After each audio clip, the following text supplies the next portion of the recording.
Go inside the Crimson Tide with your hosts Rodney Orr and Gary Harris, keeping you informed on everything Alabama. Tider Insider TV, brought to you by Tuscaloosa Tourism and Sports.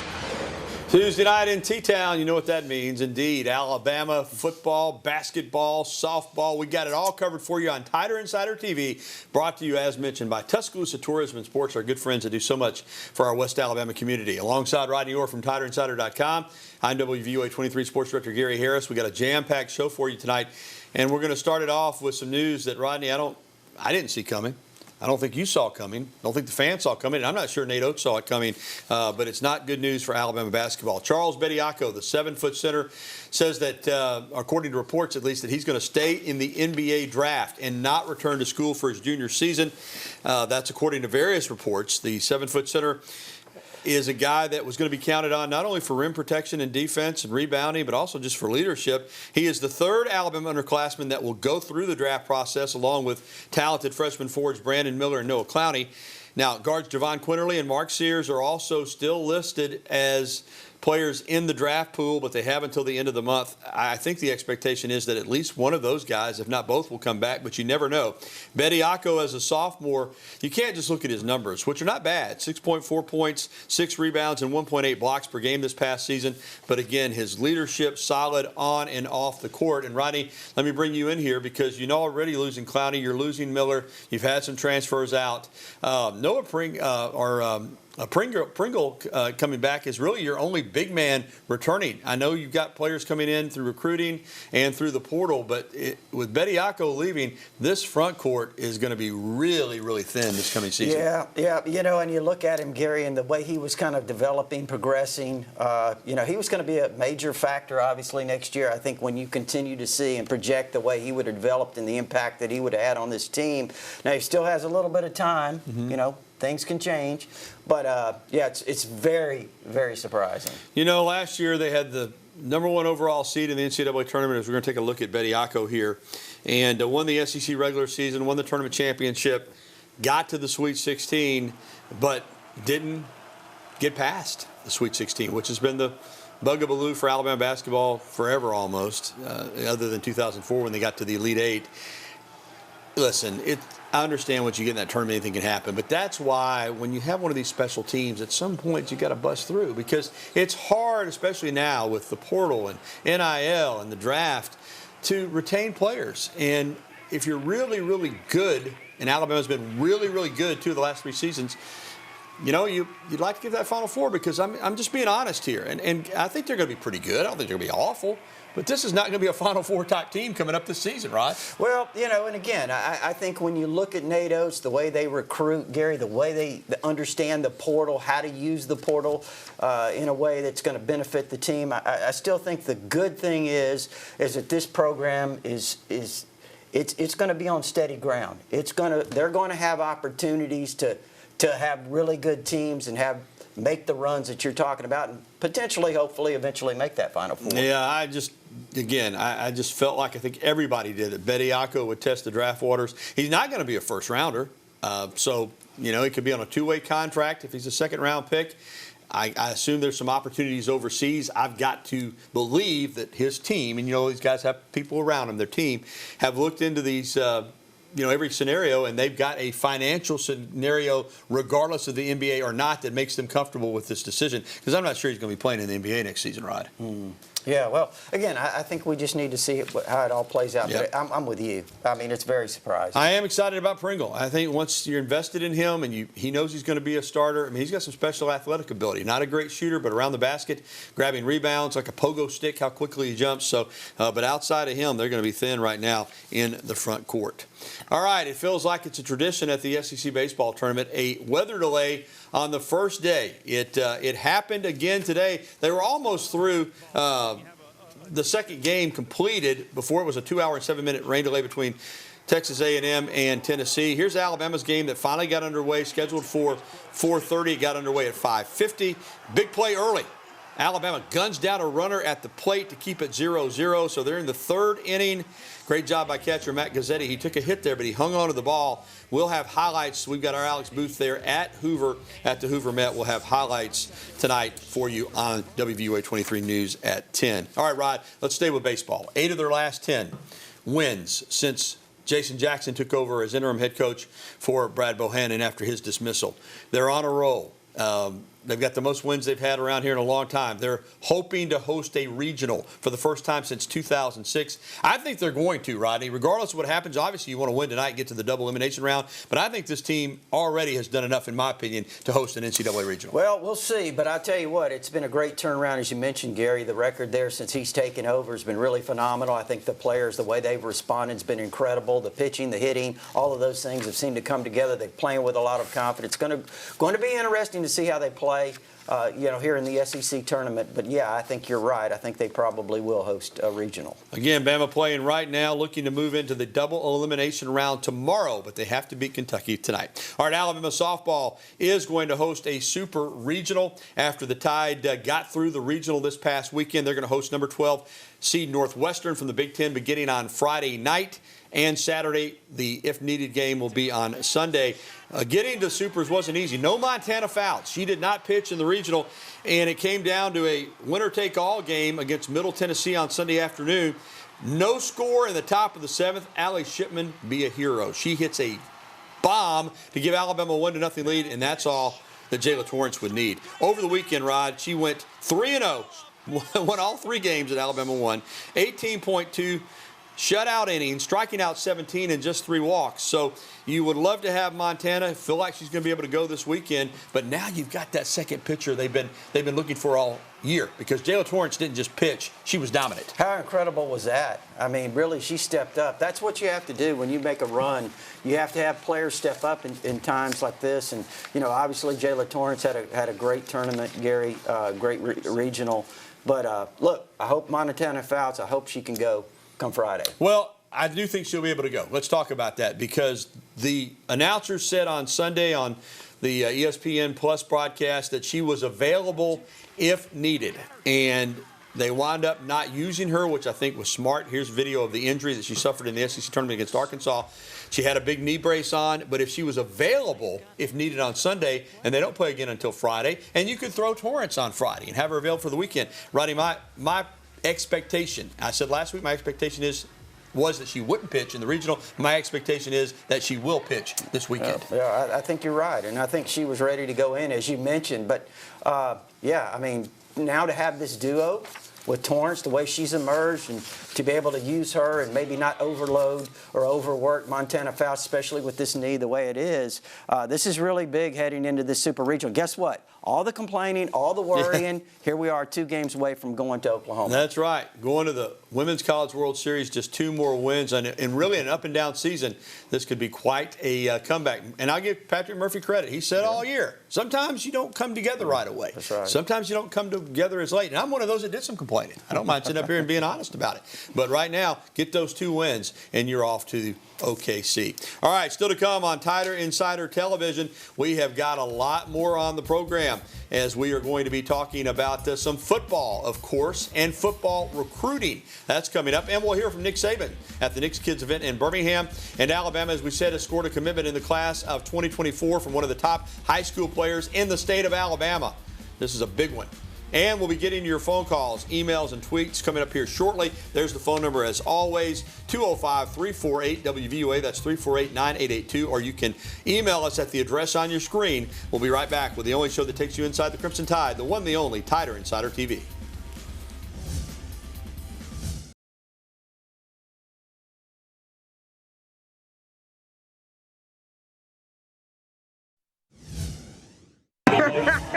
One more thing.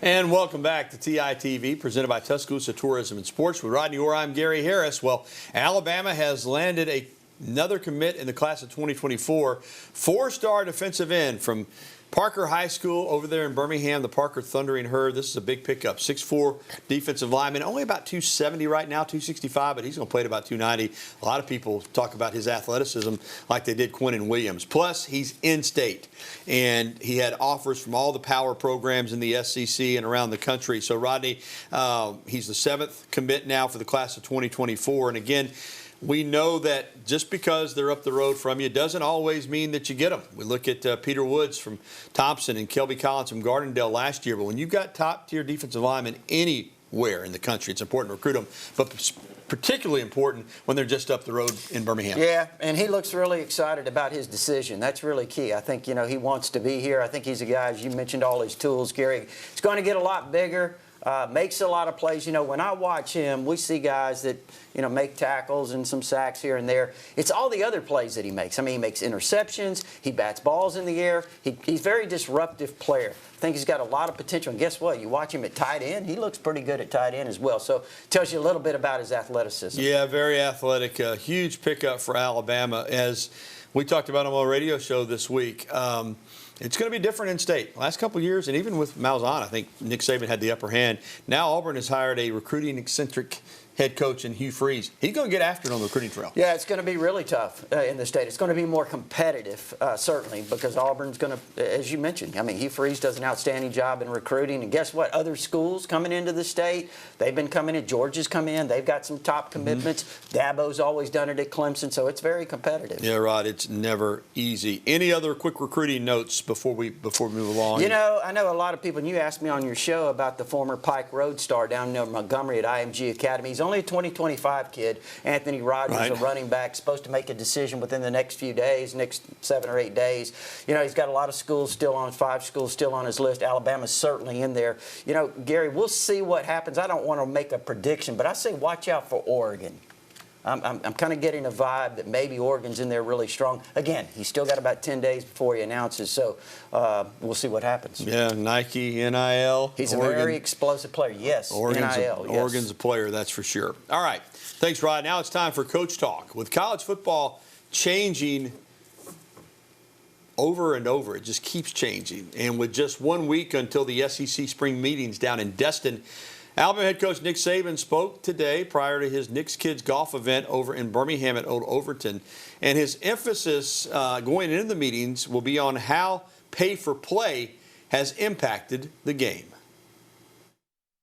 It's not the same for everybody, which is one thing that, we've always tried to make college football that.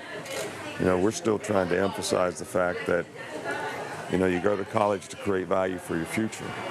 And developing as a person, as a student, developing a career off the field, developing a career on the field, still are the things that are most valuable to the future. And that's the things that we try to emphasize in our program. So people want to still become part of it. And I think it's great that players can make money in name, image, and likeness.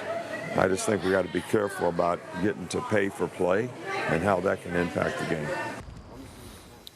All right, Rod, many of Alabama's players and a lot of the coaches were on hand, too. And Nick Saban giving out a golf lesson. Hey, let me just say this. Kool-Aid McKinstry was a dual sport athlete at Pinson Valley. Great football player, great basketball player. Thought he might play basketball here at Alabama. He's not a golfer, okay? Let's just be clear on that. But Nick Saban trying to help him out, Rod. Yeah, that's interesting. Hey, I'm not a golfer myself, so I can feel for Kool-Aid. Well, I'm not a golfer either, but I play golf. And let me tell you, it's hard. It's really hard. You take these great athletes, you put a golf club in their hand, and they often look lost. But great event today, Rod. Coach Saban said over $12 million now in money have been donated to various charities in Alabama and the Southeast since Nick's Kids came to Tuscaloosa. Isn't that something? Yeah. That's unbelievable.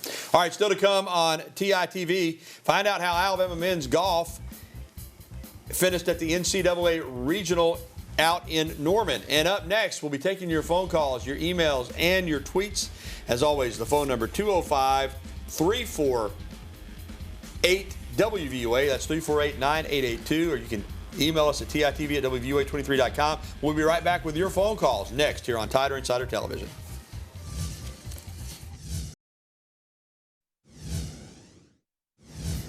The University of Alabama men's golf team, boy, are they playing great. They continued their hot streak, shooting 13 under par on the final day of the 2023 Norman, Oklahoma men's golf regional to win the three-day event last week with a team score of -28. So they are moving on to the NCAA championships, along with out of that regional, Oklahoma, which finished second, Colorado, Texas Tech, and Duke joining Alabama at the NCAA Division I men's golf championships that start this week out at Grayhawk Golf Club, being hosted by Arizona State University. So Bama men's golf, man, they got 2 national championships, have played for 2 more, and this may be the third coming up this year. They're really, really good. All right, back with Rodney Orr. Let's jump out on the phone lines. First up is our pal Sammy, the Tomato Man, up in Walker County. Hey, Sammy.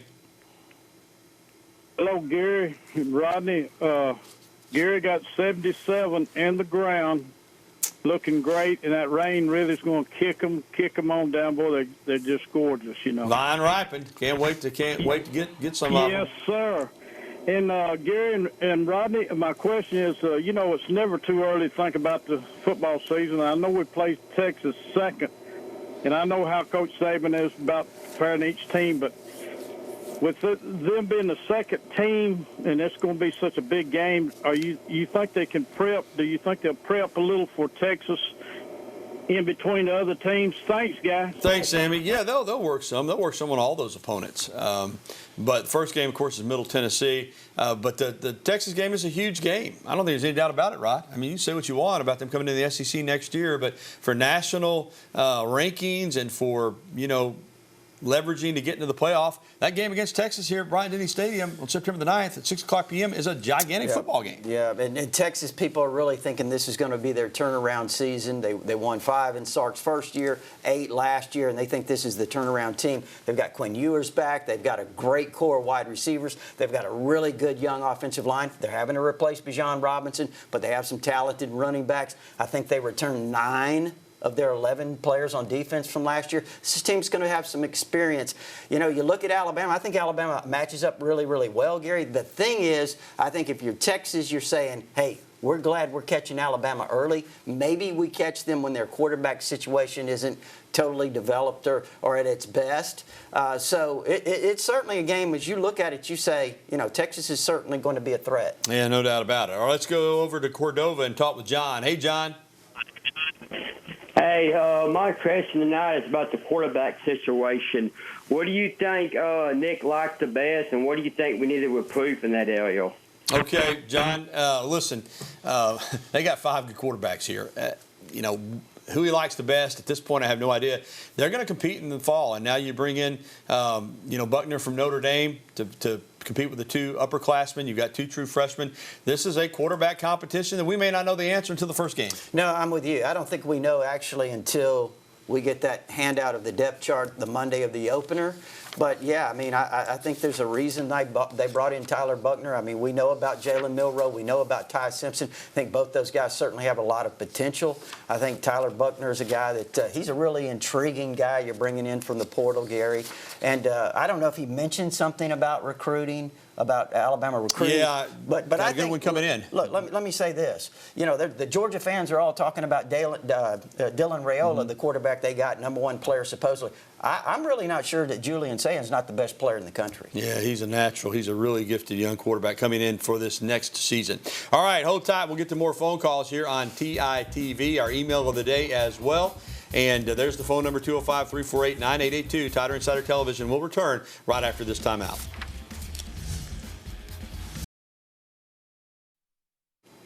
And welcome back to TITV with Rodney Orr. I'm Gary Harris. It's time now for our email question of the day. And we've got that, I think, ready to go. And our email question of the day, I do need to tell you, is being brought to you by our good friends. If I can get a little help here, folks. KDM Service Corporation, serving your family like our family. And I should know that by heart because KDM Service Corporation has been with us for a while. And when it comes to all your heating and air conditioning needs, remember, it's KDM Service Corporation. All right, here is our email question of the day from Maggie in Tuscaloosa. Has women's tennis hired a head coach yet to replace the retiring Jenny Mines? And the question is yes, or the answer is yes. Jonathan Berhain is the new women's tennis coach. He was an assistant under Coach Mines. He'd been the head coach at Western Kentucky for 5 seasons, already on staff, so he'll take over, and I'm sure we'll do a great job. All right, let's head back out to the phone lines, and we got BT here in Tuscaloosa. Bill, how are you doing? I'm good, Gary. Rodney, how about y'all? Doing great. What I want to ask Gary and Rodney, if you think there's a chance Charles Bediako might come back, or who will replace him? All right, BT, it's a great question. My expectation is based on what we've seen that Bediako won't come back. He could still change his mind. I mean, he's still got till the end of the month, so maybe some people will talk to him, and he will. We already kind of talked about this, BT. If he doesn't come back, Nick Pringle is going to be a lot of pressure on him. He's really their only true inside big returning if Bediako stays in the draft, Rodney. And, we've got some freshmen coming in, but they're going to be a little short on the inside, as we said earlier. Yeah. I mean, it couldn't be worse timing, could it? No. I mean, the portal's closed. Yeah. You don't have a lot of options. Really tough. Yeah, but, again, Bediako could change his mind. All right, let's go over to Brent on the phone lines and talk with Rick. Hey, Rick, good evening. Hey, how are y'all tonight? Doing great. Hey, did the ex-Alabama baseball coach commit a crime? And have you been told why? Because I was told that he was on the hot seat and probably would have been fired. Yeah, I think he committed a crime. I mean, he committed a crime in the eyes of people when you're a baseball coach betting against your team, allegedly, or being involved in a wager that was against your team. But, those phone apps, I don't know the law that well. I don't guess he has been because he's not been charged with anything. That's all I can tell you. Yeah, I don't know any more on that. I certainly wouldn't want to comment. Yeah, but they're doing really well right now, and hopefully they'll ride this thing out and have a big postseason. All right, we're going to come back and wrap up this edition of TITV on a little bit of an overcast, gloomy night in Tuscaloosa, but not too bad. We'll be back after this. And that's going to wrap it up for this edition of Tider Insider TV, presented by Tuscaloosa Tourism and Sports. A reminder, you can catch a replay tonight at 10:30 or get it anytime at WVUA23.com. For Rodney Orr, I'm Gary Harris. We're going to leave you tonight with video of Nick's kids' golf tournament. Nick Saban on the golf course, man. You know he enjoys that when he gets an opportunity to do it. Have a great week, everybody. We'll talk to you again next Tuesday night.